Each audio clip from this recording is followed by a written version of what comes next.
तो दोस्तों, मैं यश कुमार एक बार फिर से आप सभी का तहे दिल से हार्दिक अभिनंदन करता हूं। इसी के साथ हम लोगों ने क्लास 6 के सारे मॉडल पेपर कर लिए हैं, जैसा कि आप सभी को पता होगा। अगर आप चैनल पर नए हैं तो आप जरूर डिस्क्रिप्शन में आपको लिंक मिल जाएगा, वहां पे जाके आप क्लास 6 के जो है मॉडल पेपर कर सकते हैं। और आज का मॉडल पेपर बहुत ही क्या कहते हैं उसे, बिल्कुल लल्लन टॉप होने वाला है, बिल्कुल एकदम शानदार होने वाला है। और इसमें से अगर आपने 20 में से अगर 17 या 16 क्वेश्चन भी कर लिए हैं तो मान लेना आपकी तैयारी अच्छी है। अगर नहीं किए हैं तो आपको वापस से पढ़ने की आवश्यकता होगी। और इसकी वैल्यू आपको जो भी पता चलेगी, आप जब तक लास्ट तक पूरा वीडियो देखेंगे और पूरे वीडियो के साथ साथ बने रहेंगे। इसी के साथ आपका पहला प्रश्न, व्हेल पक्षी, चमगादड़ व मनुष्य के अग्रपाद उदाहरण हैं। समवर्ती अंग के, समजात अंग के, रूपांतरण के या फिर उपयुक्त सभी के। बहुत ही प्यारा क्वेश्चन है दोस्तों। तो इसका सही आंसर होगा समजात अंग के। क्यों होगा? क्योंकि ये संरचना के आधार पे एक समान होते हैं, परंतु कार्यों के आधार पर भिन्नताएं यहाँ पे होती है। ठीक है दोस्तों, तो इसे कहते हैं समजात अंग। निम्न में से मानव में पाए जाने वाला अवशेषी अंग है। बताइए दोस्तों, मानव में कौन सा अवशेषी अंग होता है?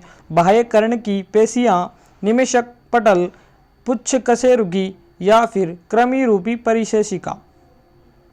तो दोस्तों इसका सही आंसर है, ये सारे के सारे ही जो है मनुष्य में अवशेषी अंग है। बाह्य कर्ण की जो पेशियां होती हैं ये अवशेषी अंग है। आँख के अंदर आपने देखा होगा ये वाइट वाला भाग, ये भी एक प्रकार का अवशेषी अंग है।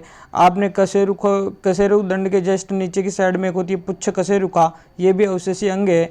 और आप जब पाचन तंत्र पढ़ोगे तो आपने उसमें सुना होगा वर्मी फॉर्म अपेंडिक्स कृमि रूपी परिशेषिका, जो भी क्या है एक अवशेषी अंग है, जो कि हमारे जो पूर्वज होते थे उनमें सेल्यूलोज के पाचन में ये काम में आती थी। और अभी के लोग आपको पता है घास फूस तो खाते ही नहीं है, तो इसकी यहाँ पर कोई आवश्यकता नहीं है। यह भी एक प्रकार का अवशेषी अंग है। नेक्स्ट क्वेश्चन देखते हैं, जंतुओं में हृदय की संरचना के आधार पर उपयुक्त सही कथन का चुनाव कीजिए। मछली में एक आलिंद और एक नीले पाया जाता है। मेंढक में 2 आलिंद एक नीले पाया जाता है। सर्प में 2 आलिंद 2 अपूर्ण आलिंद पाए जाते हैं। और ये मनुष्य इधर टाइप हो चुका है आपका लास्ट ऑप्शन। तो मनुष्य में 2 आलिंद और 2 नीले पाए जाते हैं। इनमें से आपको सही कथन का चुनाव करना है या फिर ये सभी के सभी सही हैं। तो यहाँ पर ऑप्शन नंबर जो है ई है, यहाँ पे सभी कथन सही है। ये मनुष्य इधर टाइप हो गया है, ये ई नंबर के डी वाले ऑप्शन में यहाँ पे टाइप होना था मनुष्य में। ठीक है ना।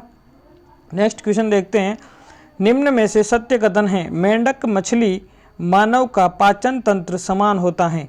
मेंढक मछली मानव का पाचन तंत्र समान होता है। मनुष्य, वन मानुष, बंदर, मछली, मेंढक आदि के रुधिर प्रोटीनों में समानता पाई जाती है।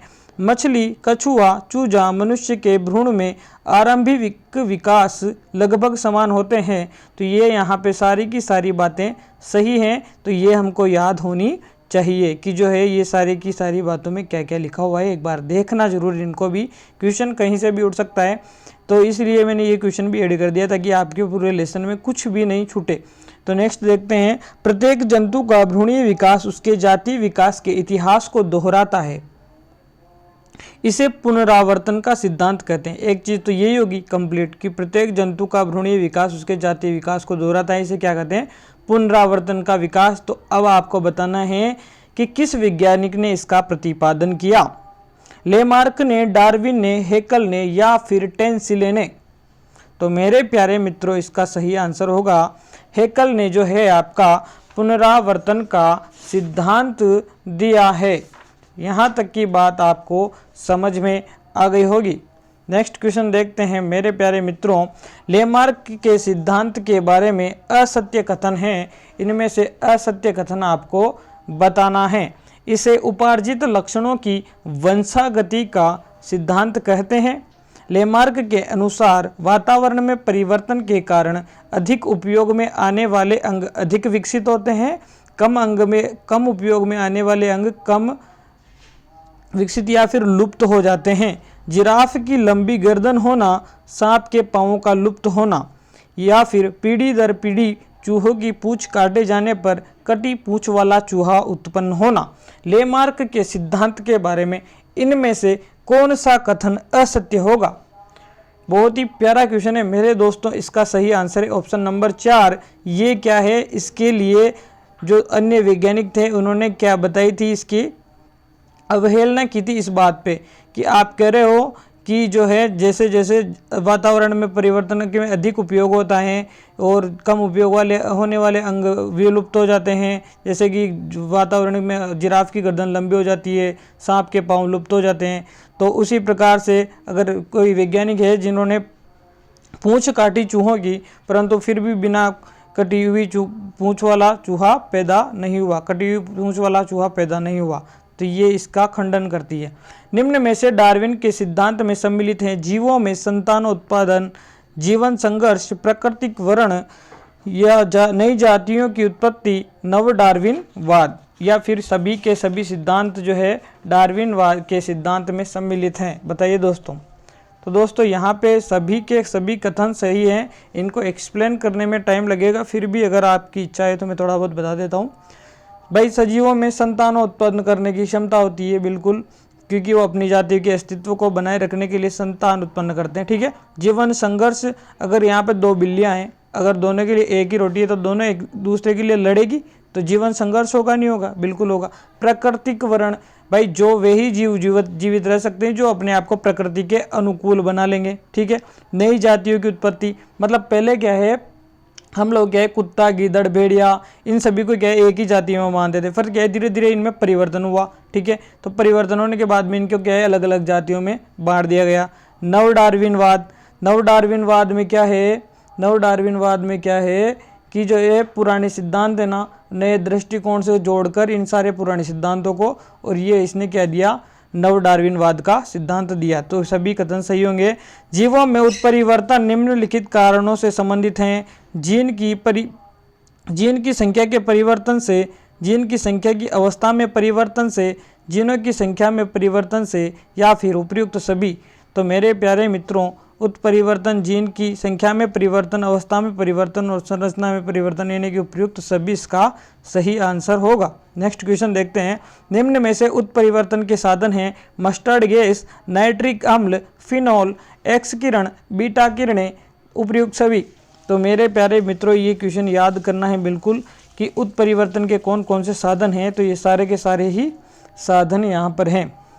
निम्न में से असुमेलित हैं, आपको बताना है असुमेलित। उत्परिवर्तन का सिद्धांत ह्यूगो डी ब्रीज ने दिया था। प्राकृतिक वर्ण का सिद्धांत डार्विन ने दिया। उपार्जित लक्षणों का सिद्धांत टेंसिले ने दिया, या फिर पुनरावर्तन का सिद्धांत हैकल ने दिया। दोस्तों ये क्वेश्चन तो आपको आना चाहिए, क्योंकि हम लोग इसके बारे में अभी जस्ट बात करके गए हैं। तो इसका असुमेलित बताना है, तो आपको पता है उपार्जित लक्षणों का सिद्धांत टेंसिले ने नहीं दिया था। किसने दिया था? आपके लेमार्क ने दिया था। अभी जस्ट देखा था ना हमने, फिर गलती कैसे कर सकते हैं आप लोग। भारत में पेलियो बॉटनी अनुसंधान का जनक माना जाता है अकबर साहनी, बीरबल साहनी, जहांगीर साहनी, या फिर शाहजहां साहनी। और दोस्तों इसका सही आंसर है बीरबल साहनी ने। नेक्स्ट क्वेश्चन है, आर्क्योप्टेरिक्स योजक कड़ी हैं। बहुत ही अच्छा क्वेश्चन है, तो आपको ऐसे याद रखना है AR से, है ना। तो AR आर्क्योप्टेरिस, रेप्टिलिया और एवीज इसका सही आंसर होगा। नेक्स्ट क्वेश्चन देखते हैं। व्हेल के अग्रपाद क्या कहलाते हैं? फ्लिपर, हाथ, पंख, या फिर पैर। तो दोस्तों जल्दी से, पहले तो अगर आप नए हैं तो इसको लाइक शेयर सब्सक्राइब तो कर ही देंगे, आप मेरे को पता ही है। ठीक है। तो आप इसका सही आंसर है option number A flipper. Next question देखते हैं। निम्न में से असत्य कथन है, निम्न में से असत्य कथन क्या है? जंतु की बाह्य संरचना के असमानता होते हुए भी इन जंतुओं के कंकाल मूल संरचना की उत्पत्ति में समान होते हैं। ऐसे अंग, जंग नहीं होगा, अंग समजात अंग कहलाते हैं। बिल्कुल सही बात है। ऐसे अंग जिनके कार्यों में समानता होती है परंतु उत्पत्ति संरचना में भिन्नता होती है, ये क्या कहलाते हैं? समवर्ती अंग। बिल्कुल। समजात अंग के उदाहरण कीट, पक्षी, चमगादड़ के पंख है।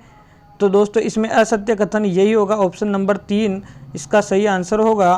तो इसका सही आंसर क्या होगा मेरे प्यारे मित्रों? ऑप्शन नंबर 3, क्योंकि ये समजात अंग के उदाहरण नहीं है, ये हैं अपने समवर्ती अंग के उदाहरण।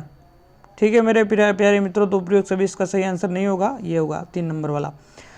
चट्टानों में मिलने वाले मृत जीवधारियों के अवशेष अथवा उनके चिन्हों को क्या कहते हैं? तो अवशेषी अंग, अवसादी अंग, जीवाश्म या फिर उपयुक्त सभी, तो इसका सही आंसर होगा जीवाश्म। नेक्स्ट क्वेश्चन देखते हैं। जैव विकास के निश्चित प्रमाण जिससे यह विकास का होना सिद्ध होता है, उपयुक्त में से सही कथन है। तो जैव विकास के बारे में जो है कौन से प्रमाण जो है वो सही है, बस ये बताना है आपको, बाकी सारी बातें अलग है। शारीरिक संरचना का प्रमाण बिल्कुल सही है, जीवाश्म का प्रमाण बिल्कुल सही है, इसके बारे में पता प्रमाण मिला ही है हमारे को। अवशेषी अंगों का प्रमाण बिल्कुल सही है, योजक कड़ी का प्रमाण बिल्कुल उपयुक्त, सभी कथन यहाँ पे सही होंगे। नेक्स्ट क्वेश्चन है, जैव विकास के बारे में सत्य कथन है। यह एक मंद प्रक्रिया है, यह एक तीव्र प्रक्रिया है, यह क्षणिक प्रक्रिया है, उपयुक्त सभी। तो दोस्तों जैव विकास अगर एकदम ही हो जाता तो इतने सालों तक हम ये चीज़ें देखते ही नहीं ना, जीवाश्म वगैरह इनकी कोई ज़रूरत ही नहीं थी।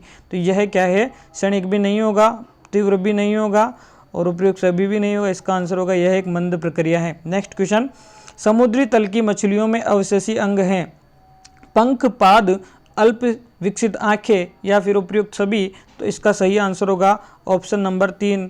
जो मछलियां होती है समुद्र तल की, उनमें अवशेषी अंग क्या होती है, अल्प विकसित आंखें होती हैं। उपार्जित लक्षणों की वंशानुगति का सिद्धांत कब दिया गया?